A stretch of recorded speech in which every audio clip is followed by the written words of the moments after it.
what I did notice is that every time I encountered someone, anytime I made something or tried something, I always felt like, oh, I needed to change this part in the recipe, or like I needed to add this. And then I would give it to, like just sample it out. And I would hear people say like, I've had this many times, and why does this hit differently? And it was in these constant, because I cook for retreats and in all these gatherings, and it was in these moments I'm hearing this continuously, and it was like, why? Yeah, why was there that connection piece? Welcome to Mind, Body, Spirit, Food. I'm Nikki Sizemore, and in this podcast, we explore how food connects us and sometimes disconnects us to our minds, bodies, spirits, the earth, and our communities. This is a space dedicated to bringing more presence, intention, ease, and joy into the process of feeding ourselves. Let's dive in. Hello, my friends. Welcome back to the show and welcome to season 6. I am so excited for the season ahead and to see where things are going to take us. I have a really, really great episode for you today. But before we jump into that, just wanted to share a few announcements. First of all, my new book is officially available for pre-order. The book's title is Mind, Body, Spirit, Food. Surprise, surprise. It's all about bringing intention into the kitchen as a way to find more ease, presence, and joy as a cook and eater, which guess what is also my mission for this podcast. This book was really a soul's calling. It features a ton of recipes if you're just in it for the food, but also practical ways that we can bring a bit more connection into the kitchen, connection with the foods we eat, but also connection with ourselves. So you can pre-order the book now. Pre-orders are massively important for cookbook authors. So if you're looking for an easy way to support this work, pre-order the book. You can get it anywhere books are sold, or if you pre-order it from my local bookshop, Split Rock Books, you'll get a signed copy. I'll be sure to include a link for that. Secondly, I'm starting a new series this fall. So you're going to get the same rhythm that we have right now with the podcast episodes landing every other week. These will be the longer form podcasts, usually with guests, just like we've been doing for the past 5 seasons. In addition to that, on those weeks where we don't have a guest, I'm going to be doing a series called Weekly Intention. And these are going to be short episodes, just me, probably less than 10 minutes, just short little transmissions, really, of how we can bring intention into our week and into the kitchen to find more grounding, ease, and joy. Really excited for this series. These are going to be off the cuff episodes on how we can focus our attention to find more grace and joy, both in the kitchen and out. So stay tuned for those. And lastly, if you're not yet a subscriber to the Mind, Body, Spirit, Food newsletter, definitely sign up for that. In fact, I'm featuring a new recipe in today's newsletter that we talk about in the episode itself. In the newsletter, you get brand new weekly recipes, all of which are gluten-free. We dive into some of these topics deeper and just have a lot of fun. So I hope you'll consider signing up for that. As a paid subscriber, you make all of this ad-free work possible. This is a community-driven enterprise. So if you become a paid subscriber for just a few bucks a month, you make this podcast happen, you make all of this work happen, and I am eternally grateful for you. But now for today's show. This show is unlike any other show I have ever done. You'll hear how it came about, but I speak with Jenn Tilton, who calls herself the Channeled Baker. Jenn is a professional pastry chef and an intuitive medium. With over 19 years of professional experience in the kitchen, she blends her culinary expertise with mediumship to create immersive, soul-stirring food experiences. This conversation is just so fascinating. So Jenn shares her process for channeling in the kitchen. She has interwoven her work as a medium with her work as a pastry chef in very interesting and beautiful ways. What was fascinating is that she describes her first step when she gets into the kitchen always starts with intention. And I was like, this is such kismet because I literally am launching this weekly intention series.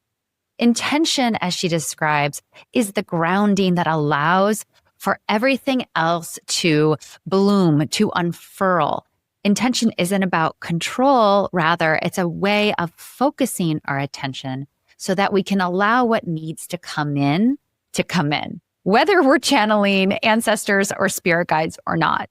We get into so much in this episode. One of the things we talk about is the energy of food, which I've never really talked about before, but how we can tap into the energy of food, and a really, really, really simple tool for discerning if a food is resonant with us in this particular moment, because of course our bodies are changing all the time. We talk about this idea of soul nourishment, what it means to nourish ourselves beyond just the physical level. And finally, Jenn did a reading for me. Prior to our call, she asked me to send her a recipe. I sent her my blueberry almond galette recipe, and she channeled messages for me as she made the pie and then wrote them down and shared them during the podcast. The messages she received were spot on, really hit me in powerful ways. Interestingly, during the call, you'll hear that she channeled my mother's mother, my maternal grandmother, who I actually never knew. And I felt that was kind of strange during the podcast itself. But after we stopped recording, we talked about this a lot deeper, and Jenn unlocked something really profound within me, to the point where I'm getting a little teary-eyed right now. That's kind of a private family matter that I'm not going to share with you here. But as you'll hear in the episode, Jenn opened me up in this episode in ways that I've never opened up before. And I do think that's part of my path moving forward here in this space, is going deeper with you guys. I hope you're open to that. I think that there's going to be something beautiful on the other side. We'll see. But regardless, I do think this episode is going to spark a glimmer for you. Whether or not you're into all of the things that we talk about when it comes to energy and spirit guides and channeling, it doesn't matter. It's really about connection. And I hope that my going deep is inspiration for you to go just a little bit deeper within yourself. Because when we do that, it's like we open up to a new world of possibility. I'd love to hear your thoughts on the show. Please leave your comments in Substack, rate the podcast on your podcast apps, share this episode with your friends. All of these things go a long way in supporting this work. As I mentioned above, become a subscriber so you can get that recipe today. And my friends, here's to a great season ahead. Without further ado, let's get into the show.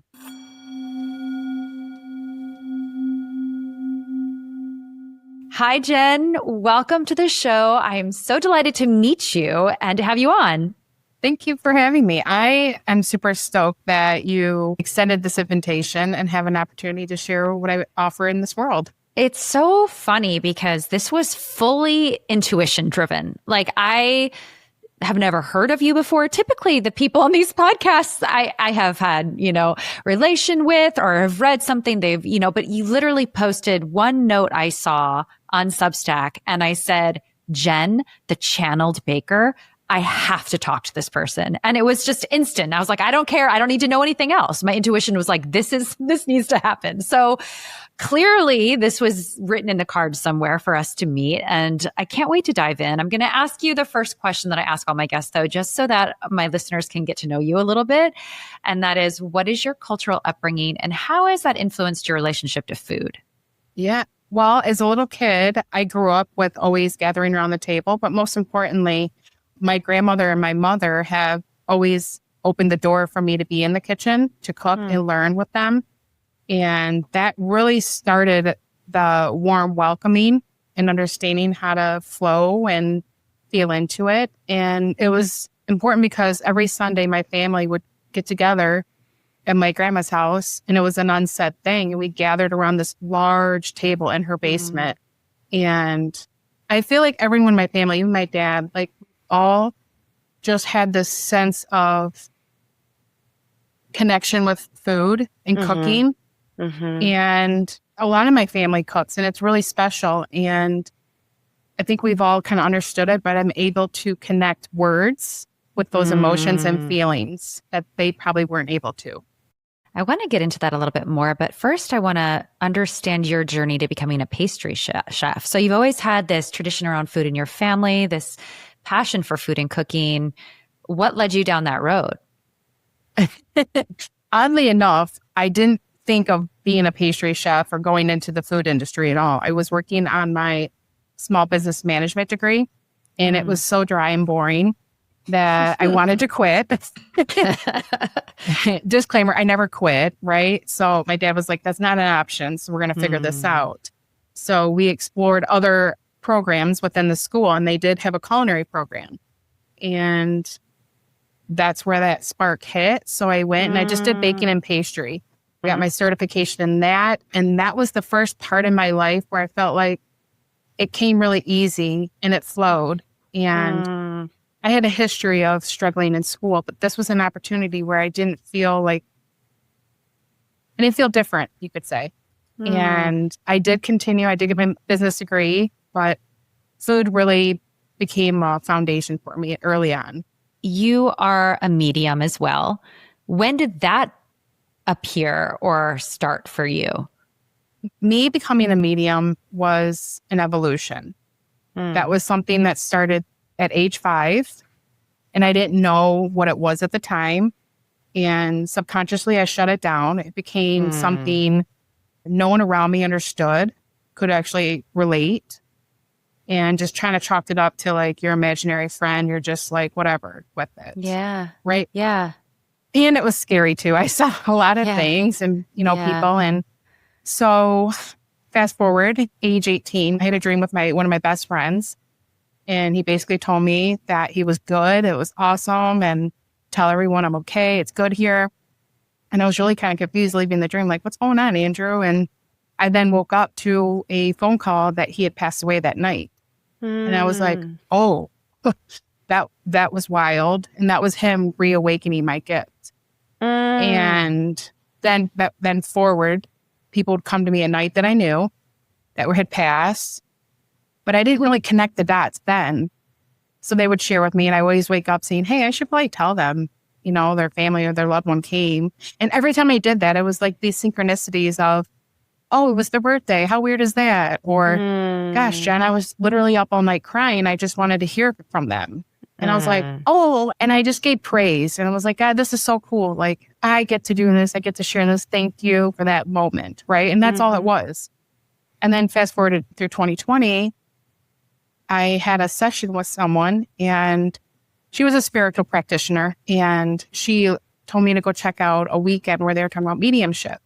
So I said yes. And I was in that first class that I then was like, my awakening, my full circle moment of like, this is what this is. This is mediumship. And oddly enough, I love the Teresa, the Tyler, all of them. I would watch them in just awe. But it was in that class that was like, oh, this is it. This is what all this meant all these years. Was it always coming to you in dream? Yeah.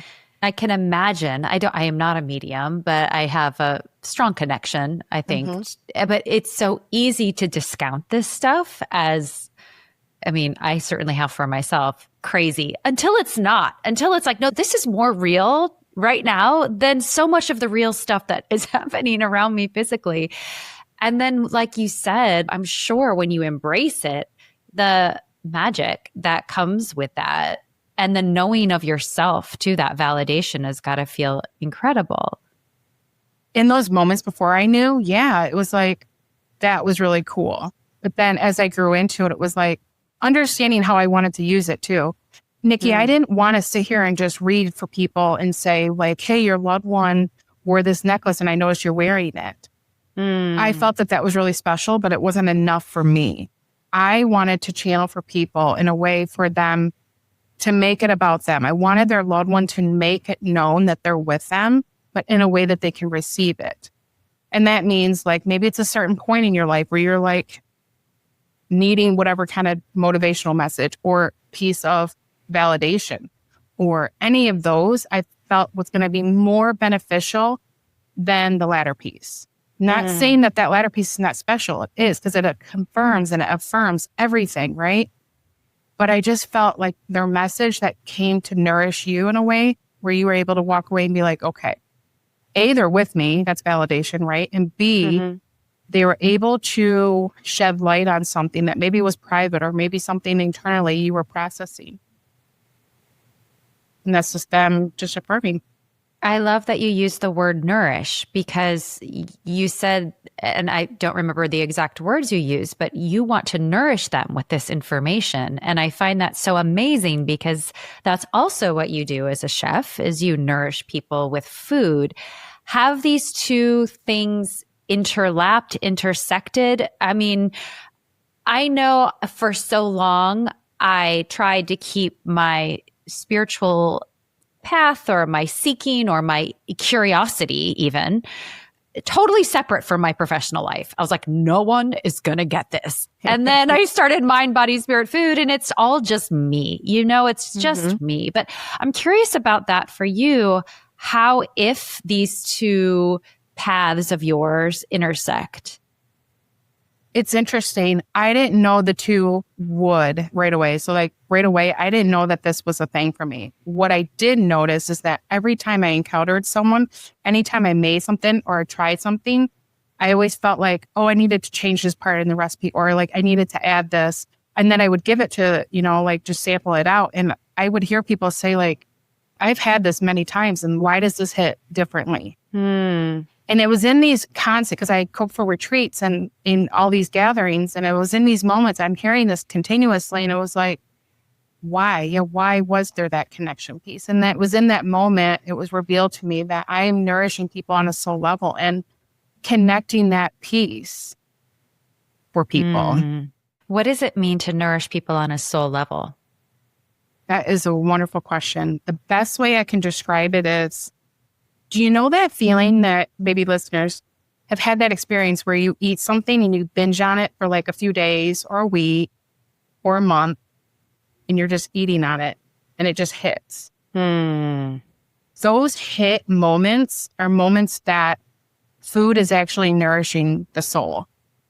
And you're like, why am I, going on this? And then you slowly move through something. And then it's like, you don't go and eat it no more, right? You're just like, I'm done with it for a while. You don't revisit it. Soul nourishment is that with food. Food that's hitting on a level that you can't explain, but you know that it's just delicious. And we like to chalk it up too as to, oh, I was just really hungry. No, you weren't. You're wanting more. You're searching for more. You're desiring for more. I think there is that distinction. It's a fine distinction, but between the crave, what is that craving? And sometimes that craving is an emotional, I think maybe something more emotional, and you're seeking comfort.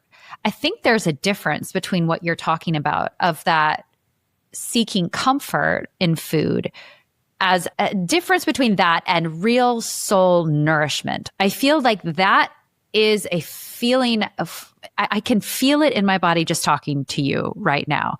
Last night for dinner, I made zucchini bread yesterday, and we ended up having some for dessert. I literally just ate a piece before you and I got on our call. And it was a little bit of nostalgia. Yeah.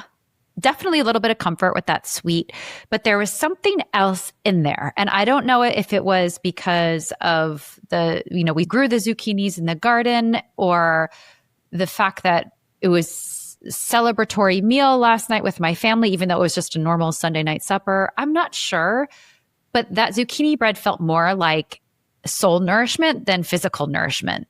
Does that make any sense? Is this what you're talking about? This is what I'm talking about. So for me, like when you're explaining this to me, the loudest thing that I heard, and it actually aligns with the message, because we'll go into that later. But yeah, honestly, bread is coming together. You're uniting. But zucchini is also a heart-centered fruit. So you allowed yourself to open up, to feel it, to allow yourself to be in that moment, as opposed to being like, it's just whatever, blowing it off, right? You actually allowed your heart to open up, to receive, and to be held. That's what it felt like. Yeah. Today, when you're cooking for yourself, let's start with for yourself, because I think it's kind of easier for people to envision this when you're cooking for other people and maybe you're getting some messages come through, and Jenn actually cooked one of my recipes. And so we're going to get into that, which I'm so excited and interested to hear. But curious about when you're cooking for yourself, how does your spiritual practice inform the way that you cook? As I start my day, my intention is that I can be the vessel that I need to be for the people that come across my path and for the people that I nourish. So if that means that I'm, have a baking order, I have a retreat coming up, even in the creating of the menu, whatever that needs, like if I'm at the market, that speaks to me, like that has to be included, right? And I'm very intentional before I start. And that's where the first place I start is setting myself up to be that vessel for receiving in the creating. It's so interesting that you brought it. I'm going to get back to that intention, though. That's the premise of my new book, and it's a new series that I'm launching, Weekly Intention. And it's all about bringing intention into the kitchen, because for me, that's one of the easiest ways to create connection to the foods we eat, to our bodies, and perhaps to something greater than us. But what I also love is what you're saying is that intention also opens us up as a vessel so that we can receive even more. We can receive those messages. We can receive that intuitive knowing. That's kind of a piece that you're clarifying for me. So thank you. Absolutely. I found in my spiritual journey, and maybe you can align with this as well, that I was taught from the very beginning that intention is the biggest thing that I can really hone in on. Understand why I'm doing it, understanding what is going to step forward from this, but not controlling it. Yeah, right. And if you know your heart's place on that, the intention is going to just continue to bloom deeper. I love that, because you're right. An intention is so different from a goal. A goal is about control, right? And I'm going to do this for this outcome. An intention is just more of I describe it as a guidepost of how I want to feel or be in a moment. It's not a goal. It's not an outcome. And so therefore it can, like you said, I love that word blossom. It can take on so many different forms. It's out of our control at that point. We just have this like root place that we can go back to once our minds start spinning or we get distracted. We can come back to that place of intention and see what comes forth from that. Yes, 100%. I would love to talk about this pie that you made. So Jenn asked me for a recipe, and I first was getting way too mental about it. I was like, Jenn, like, what kind of recipe? What is it? And you're like, what? Just send me, a recipe that hits. What is it? And as my listeners know, pie is my happy place. And so I sent her my blueberry and almond galette recipe, which I'm going to be sharing in this newsletter that goes along with this episode. So you can check the episode notes for that link. But tell me the process of how you do this, what you do. I have no idea. So let's just go there. All right. So as she sent me the recipe, I was reading it. And again, I set myself up into meditation. Like as I was opening and receiving it, I was opening the door for what needed to come forward. I didn't call in your loved ones just at that moment. It was just reading that recipe and just feeling it, right? Instantly, I was instantly guided to say, no, peaches have to be in it. And I kind of was like, that's not what she wanted, right? And I had this conversation back and forth with my team, my spiritual team. And I'm like, guys, she didn't ask for that. They're like, peaches have to be in it, Jenn, at the end of the day. They're very matter of fact, direct with me. So it's like, all right, got it. So before I made it, I actually went to my farmer's market, picked everything up. Can I just pause there? Because what's really funny about the fact that peaches have to be in it is that I had just posted maybe 2 or 3 weeks ago that recipe using peaches. Oh my gosh. So, oh my gosh, that's same really cool. recipe, but using peaches. Yeah. Oh my gosh, that is so cool. All right. Well, there's an affirmation right there, right? Yeah. That is so cool. Well, before I dove into the kitchen, I went and grounded. So I step outside. I just kind of like release into the ground, like what needs to be removed. but I call forward. So I call forward your loved ones, but I do it in my spirit team, but I do it in the form of asking for the highest form of love and light. I don't ask for all the loved ones. I want to know in this moment who can serve you and me out of our highest good.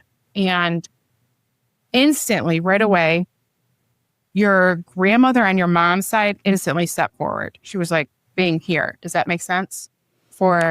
I haven't met my grandmother on my mom's side, which is interesting. She actually left my mom's family when my mom was 8. So we're not sure what her journey has been or is. Yeah. She was the first one that had wanted to step forward. In addition to that, I did have a little boy. So I don't know if this can resonate. This is kind of like the personal part. You can obviously edit this part out. But I had a little boy come forward. And I don't know if he had any miscarriages or terminations. But this little boy stepped forward in addition with her. Okay. And it was interesting because he was really showcasing a lot of joy and a lot of, bright energy. I always like to talk to the kids first. But your grandmother was really showing me that with you doing this work and stepping forward in boldness, that she kept showing me like in bold font, that you're actually healing the part of your mother's side of the family, that generational part. There's this connection piece. There is a distinct wall when it comes to what it feels like.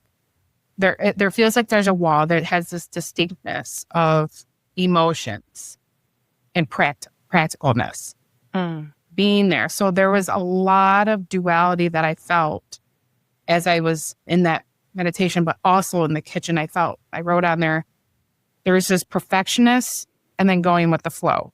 Perfectionist, go with the flow. And it was constant, Nikki. It was just like, I just honestly was, at one point I was like, let's just continue to flow with this. Because the duality is such this back and forth. And I understand now why the peach had to come in. Because the blueberry is the intuition piece. It's the wisdom, right? The peach is the joy, the light that wants to shine, right? Almonds are truly stability. It's that grounding piece that like literally hones you in. Being sure of yourself, stepping forward in boldness. Okay. It's interesting that you said pie was your thing because it felt like this continued embrace and comfort of being held. And it almost felt like people outside of the family felt like they hold you more. I don't want to, how do I word this? They hold you in a space where you feel safe and seen. The other piece was allowing yourself to open up and ground and allowing yourself shine more with your family, but also in a way that your guests, I'm going to call them your guests. I'm not going to call them followers, your guests that sit at your table, that read your letters and your recipes.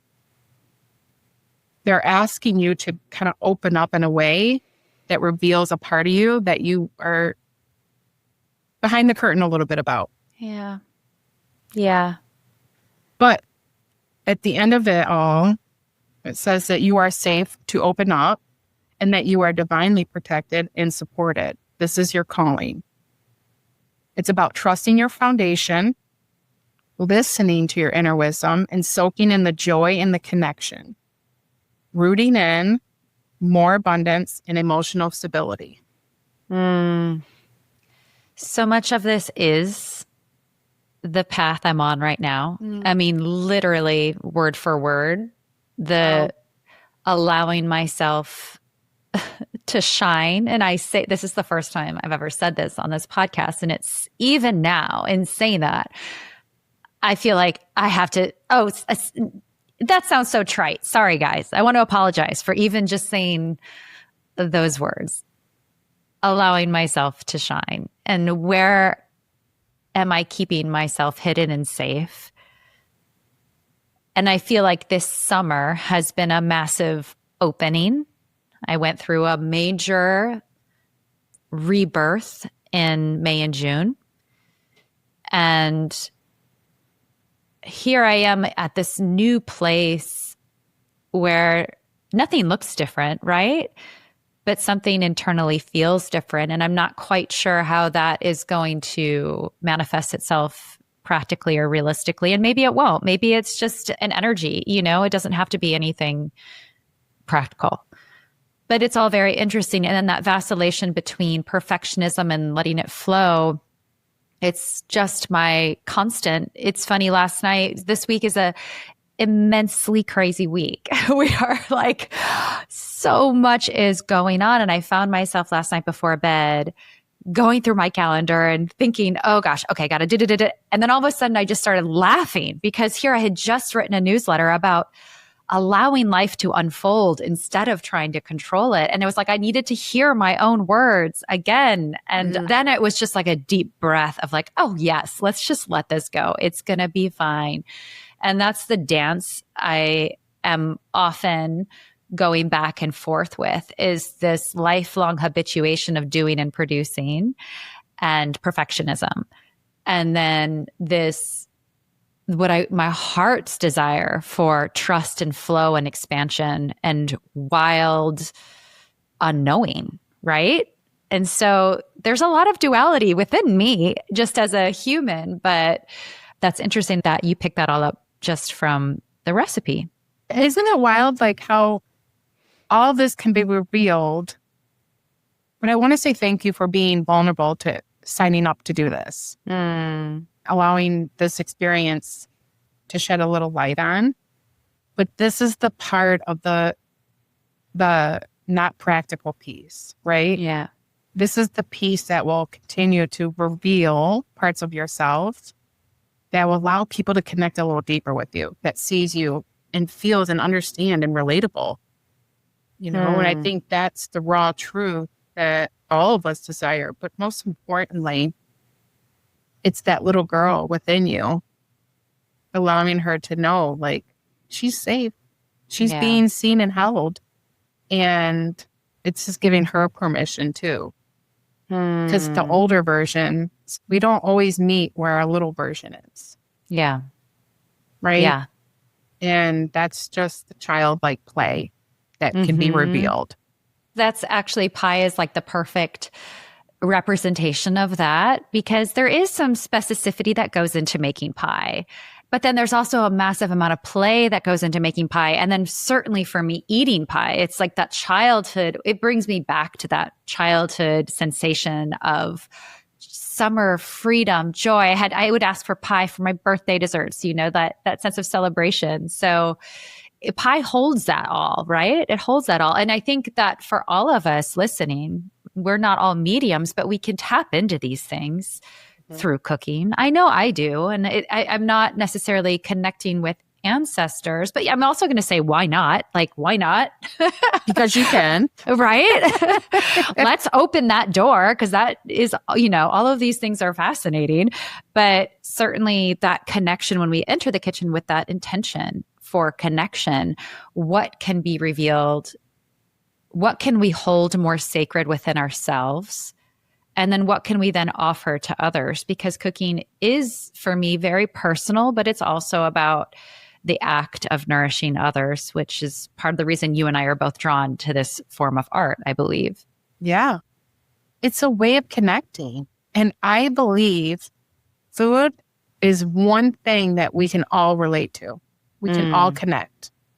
We don't have to speak the same language. We don't have to have the same backgrounds. We don't have to have the same beliefs. We could just feel like, darn, this soup is really good. Or pie, right? Yeah. Why is this pie slice really hitting right now? This is good. And the other person be like, yeah, it is good, right? That's the spiderweb magic. That's the connection piece and community. Food is community. And we all gather around it for all occasions. And it's beautiful. One thing that I want to bring up that I've never talked about before, and I've had hesitation to talk about it, but here in this conversation, you're obviously here encouraging me to talk about the things I'm afraid to talk about, is that food also has an energetic imprint. And I feel this with the food I eat. And I don't share it because it can sound so woo-woo and it can sound so entitled and privileged, because I also want to make clear that food is survival. And sometimes that is enough. And there is nothing wrong with food being survival. And in this landscape where all possibilities are true, food is, for me, I feel the energy of it. And sometimes I just shut that down. You know, I'm at the mall with my kids and I'm going to eat mall food. Like, sure, we're going to just do this. And then there's times where when I'm open to the energy of food, I become much more discerning, but in a really, really powerful, beautiful way, because it feels like I become more nourished when I eat, when I'm open to that energetic imprint, and when I feel it. And then when I'm letting that energy guide my choices, there's much more vitality and pleasure and nourishment as the outcome. Whereas then I think we can all relate to this moment when you eat something and you're like, I don't know why, that just feels like a log in my stomach. That feels like it's a stuck, heavy energy. I know that everyone listening, no matter how into this or how crazy this sounds, has felt at least that sensation. But I think there's something there that I have been really loving to explore lately. And this has just been like my little experimentation over the past couple of months, and nothing I've shared before. And I don't know how deep I'll get into it, but food is energy. And when we can tap into that energy, it's just like this little playground that I've been playing around with, if that makes any sense. Oh, 100%. And I want to acknowledge that piece too. Like, food is survival for, some people, but even in those moments, I think we can still feel that energy, that nourishment, and how grateful that we have what we have in front of us. And may it be a cracker, and may it be the best cracker that's going to just hit. And you're like, man, that was good, right? And I think that's the community of how food can serve us. And my relationship with food has been very wonky. It has protected me. It has served me. But it's also done like the log, where it wasn't so nourishment. Where it didn't serve me in my highest good. Yeah. But I think even if we drop the labels, how you're saying, like the feeling, what if we just focus on that, the feeling of it? We don't have to say it's a woo-woo thing. We can just say, this feels good, or this is a log. And if we can just acknowledge that piece, that will open the door. Because to me, I feel like everyone is spiritually gifted. Everyone can channel. Everyone can tap in, as long as we open the door. And it's going to sound like, when we say messages, for me, it's going to sound like a thought. That's how it's going to come. It's going to receive like a thought. And I want to help put that out there, because it took me a while to figure out what that actually was channeled and what was not.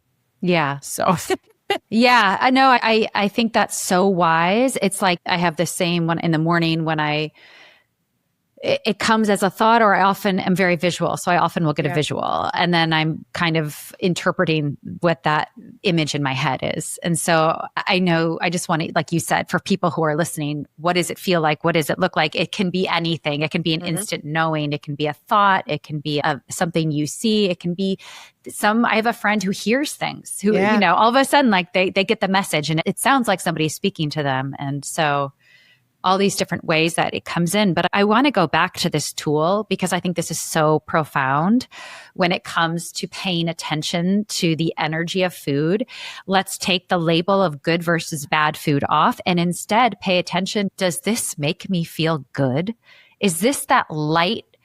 When I say light, I mean like literally the light from the sun, like those, I see what I see. I see sparkle. Does this feel like sparkles in my body? But again, this is just for me. I see that. Or does this feel really low, like heavy, like, like I said, like a log? Just asking yourself that question as an individual can have such profound effects. And maybe one day it's the same food the next day has a different energy for you, because our bodies are constantly changing. So what a superpower that is. So thanks for offering that tool. So simple, so easy, Absolutely. and gets us out of all the conditioning of all the things people tell us are yes, no, should, shouldn't. It's like, wait, but does this feel like sparkles in my body, or does this feel like a heavy log in my body? Yes. Yes. I love how you're like, that simple.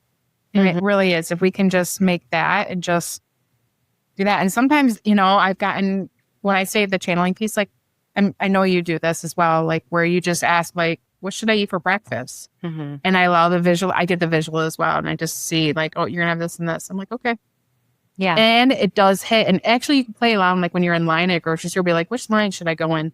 The first one that comes to your mind, step in it. Watch how fast it flows.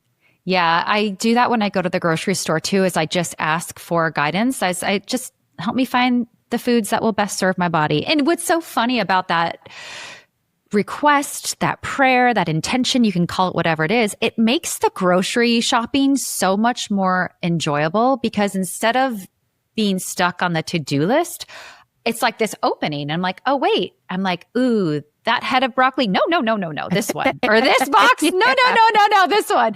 And it becomes this little like game of experience instead of a mental task or chore that has to be checked off a list. Yeah. And it's play. It's play. It's enjoying what you are in that moment too. Well, Jenn, thank you so much. I think that you've opened the door, certainly for me, to expressing more of myself. Thank you for your reading. That was powerful and fascinating. And I have no doubt this will have opened something for listeners, as small or as mighty as that might be. And I encourage all of you listening to don't be afraid to experiment and play with these concepts, because I've found they've only enhanced my life. They've only brought me into a bigger version of who I am. And that feels really great. Thank you. Where can people find you? You can find me on social media, Instagram, Facebook, and I do have a website, thechannelbaker.com, and on Substack, I'm the Channel Baker, and then the Channel Kitchen. The Channel Kitchen is where a lot of magic happens. I'll make sure to link to all of that so people can find you and just book you for their retreats, because how fun would that be? It's a joy. I love it all. Oh, well, thank you so much. Thank you for allowing me to have this opportunity and connecting and sharing a little glimmer moment for your listeners. And may this podcast land in the hands and ears that need to receive something right now to nourish them. to nourishment. Yes. Thank you so much for listening. If this work resonates with you in any way, you can support it by leaving a review or comment or sharing it with friends. Also, you can sign up for the newsletter, Mind, Body, Spirit, Food. And by becoming a paid member for just $5 a month, you help fund this entire project. Thank you so much to all of you who are already subscribed, especially to those paid subscribers. This work could not happen without you. I'm Nikki Sizemore, and as always, remember to nourish yourself with intention and love.